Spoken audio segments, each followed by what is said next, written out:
Maagang ginawa ng Kim Pao ang kanilang morning routine na jogging. Sa Instagram story ng dalawa ay ibinahagi nila ang mapa ng kanilang tinakbuhan. Kilig na kilig naman ng Kim Pao fans sa maagang paayuda ng dalawa.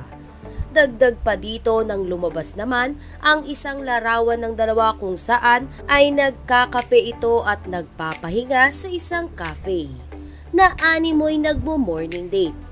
Ayon sa Kim Pao fans ay meron na talagang namumuong matinding samahan ang dalawa. Kaya naman ganito na lamang sila kadalas maispatan sa iba't ibang lugar na magkasama at ginagawa ang kanilang parehas na hilig. Hiling ng mga ito na sana ay mapadalas ang mga ganitong ayuda ng Kim Pao. Samantala matagumpay naman ang show ni Kim Chiu kahapon sa SM North EDSA. Narito at panoorin natin ang ilan sa mga kaganapan ng aktres kahapon.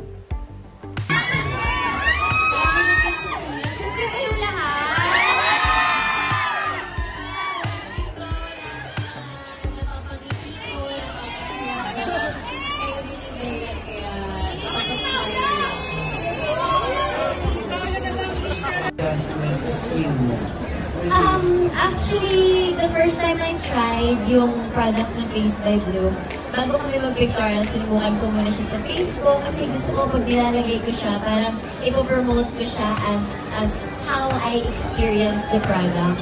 So, ako, sensitive yung skin ko, sobrang mabilis siya ma-irritate. But with Face by Bloom, sobrang skin-friendly siya.